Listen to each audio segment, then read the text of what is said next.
Ustadz, selayaknya kois, tidak ada manusia yang siap menghadapi kehilangan orang yang dicintai bahkan sebelum sempat memiliki. Maka jika kehilangan itu sampai pada garis hidup kita, baik kehilangan orang tua, pasangan, guru maupun teman-teman terdekat, bagaimana cara kita supaya bijak menerima kehilangan tersebut, tidak menyalahkan takdir hingga kita sampai pada hikmah yang Allah maksudkan. Syukran Ustadz. Assalamualaikum warahmatullahi wabarakatuh. Kalau kita kehilangan, sesungguhnya Allah mengganti dengan sesuatu yang lebih baik dan lebih banyak, tapi kita tidak menyadarinya. Tahun 2019 tanggal 18 Maret, malam terakhir tausiah safari di bulan Maret 2019 di Pulau Madura, saya kehilangan ibu saya. Setelah 6 tahun berlalu, apa yang dikatakan ulama benar.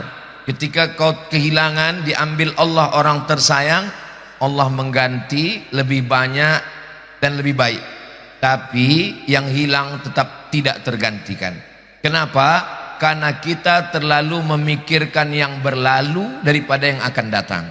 Maka coba kita robah sudut pandang kita, bahwa yang diambil Allah itu tidak seberapa, yang dia gantikan lebih banyak lagi. Kalau kita tetap hidup, kita bersama dengan yang kita sayang, dan di alam sana menunggu orang-orang yang pernah kita hilang dan mereka sedang menanti kita. Saya selalu melihat hidup begitu. Kalau saya hidup sekarang, saya dengan istri saya, dengan anak saya. Tapi kalau saya mati, ada ibu saya, ada ayah saya yang menantikan saya. Sehingga kita hanya berpindah jalan. Kalau ada adik-adik nanti pergi ke Mesir, kemanapun pergi, kehilangan, maka pesan Imam Syafi'i, safir, pergilah. Jangan tunda kepergianmu untuk meraih cita-cita beasiswa. Safir.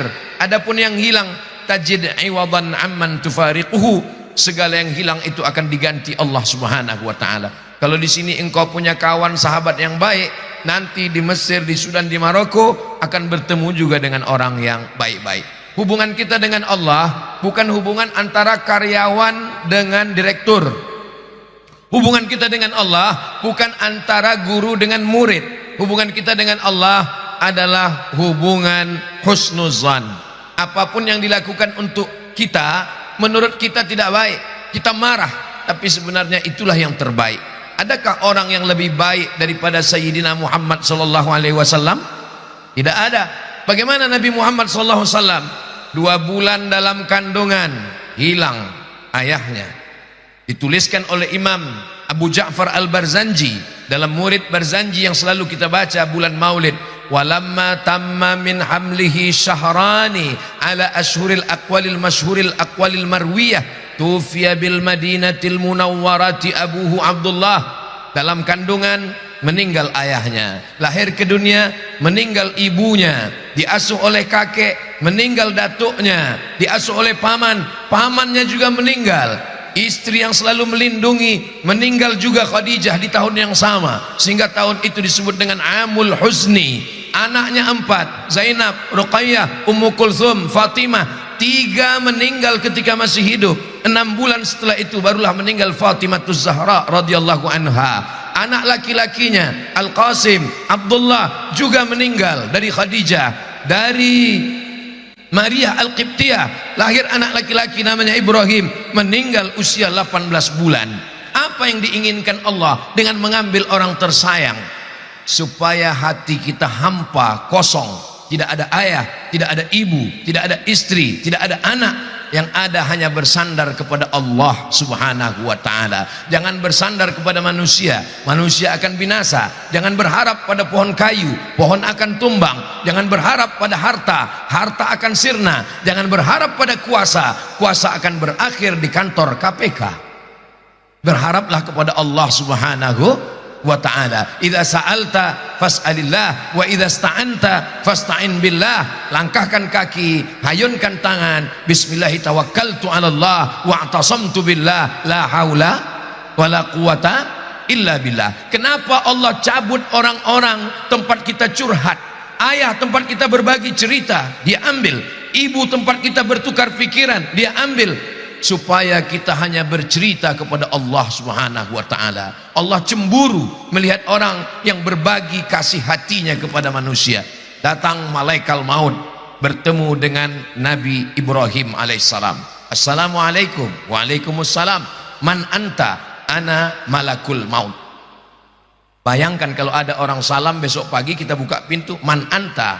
Ana Israel. Madza turidu? Apa yang engkau mau wahai malakul maut? Apa kata jawab malaikat maut Israel?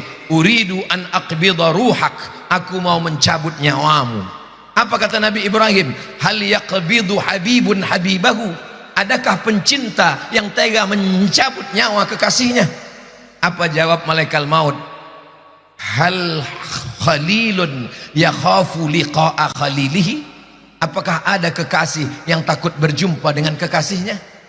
Hubungan kita dengan Allah adalah hubungan mahabbah. Qul, katakan ya Muhammad SAW, in kuntum tuhibbunallah, kalau memang kalian cinta kepada Allah, fattabi'uni, maka apapun yang diambil Allah dari kita, kalau dasarnya adalah cinta, maka kita tidak akan marah. Tapi berkata-kata, menggerakkan lidah jauh lebih ringan. Ketika mengalaminya amat sangat berat. Siapa yang menyabarkan kita? Wasta'inu bis sabri wassalah. Satu lagi ada sahabat, watawasau bil haq watawasau bis sabr. Mudah-mudahan kita termasuk orang yang tegar ketika diuji Allah, diambil orang tersayang terkasih di antara kita. Wallahu a'lam bishawab.